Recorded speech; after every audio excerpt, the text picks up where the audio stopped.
This is but the beginning of birth pangs we hear in today's gospel from Mark chapter 13.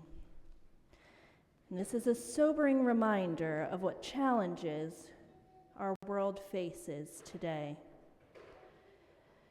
As Jesus and his disciples stood before the grandeur of the temple, his words unsettled them. Do you see these great buildings? Not one will be left here upon another. All will be thrown down. For the disciples who saw the temple as a symbol of divine stability, of national pride, this prediction might have seemed impossible.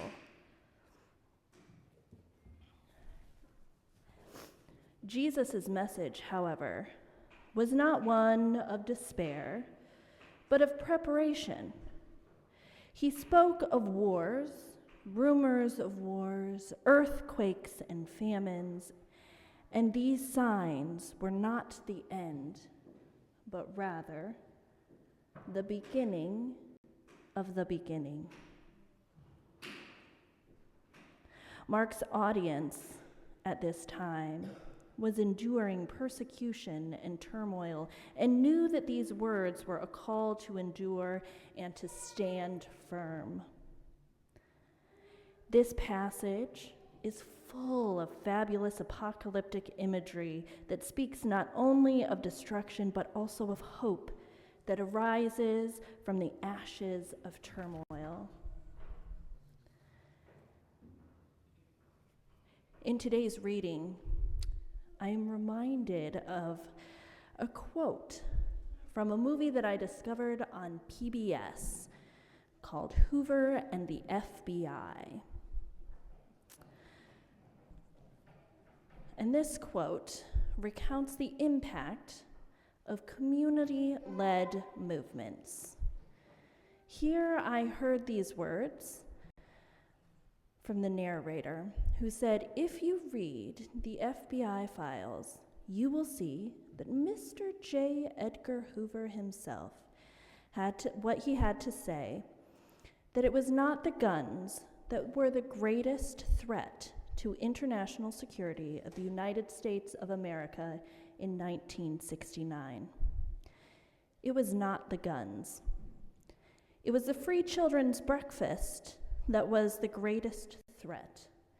The free children's breakfast provided by the Black Panther Party. How are Black people who are born and raised in Black community, who live and work in Black community, going to infiltrate their own Black community? Actions of mutual aid, feeding children, sharing resources, and nurturing one another can be seen as radical acts that challenge systems of power.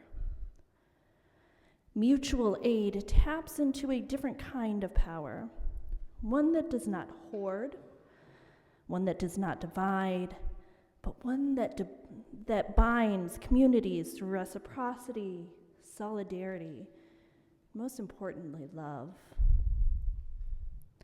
Howard Thurman once said, "It cannot be denied that the weight of the Christian movement has been on the side of the strong and the powerful, and against the weak and oppressed. This despite the gospel."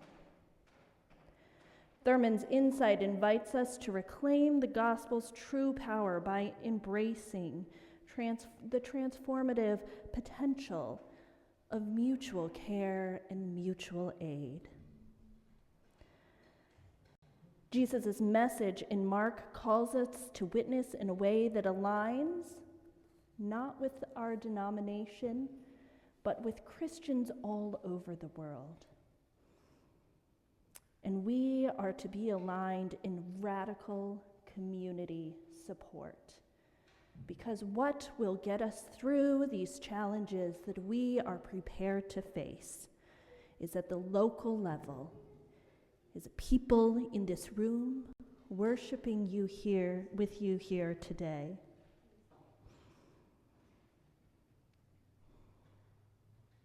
I also found inspiration listening to a Menominee speaker this week. Her name is Kelly Hayes, and she was very much involved in the topic of the Menominee around the reservation era, when indigenous members of our nation were forced into reservations violently. But the Menominee had a way to survive this. We find inspiration in the practices of indigenous communities. And here is where Kelly Hayes says, "It was considered un-Menominee during this time to let someone starve. If you had food, you should share it."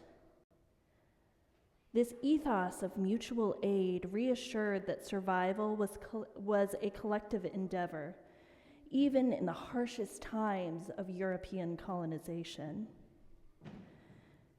The disciples' question, "When will this be?"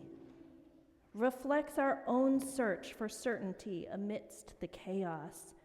But Jesus redirects them from seeking control over events to focusing on the strength found in community and in solidarity with one another. He urges us to look beyond the crumbling stone and recognize the relationships, empathy, and shared resources that are already here and that are already in this room. Just take a moment and look around.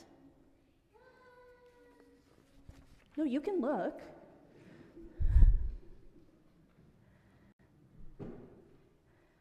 Imagine all of the gifts that you get to discover through the eyes of those you just hooked right now. But this is where Thurman's lament meets Jesus' teachings. We must be vigilant against interpretations that frame God as violent or punitive, but instead we hold on to the radical, nonviolent Jesus who broke bread with the poor and reached out to those who need. Just as Hannah, in her anguish and resilience, brought forth a song that prophesied justice and overturned the proud, we too are called to echo that song in our actions.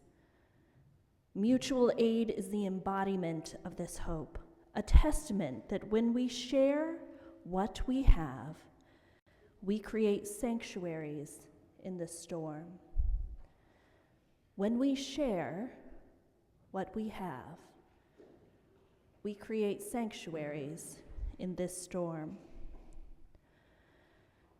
And as we reflect on the apocalyptic language of Mark, we should remember that it points us not just to an end, but to the birth of something brand new.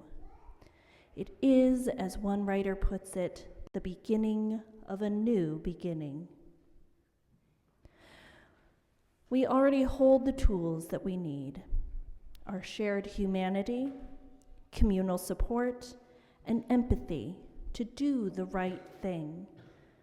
That next right thing might be as simple as sharing a meal, attending a community drive, or maybe putting pen to paper this next legislative session to advocate for the marginalized so that none of us walk alone.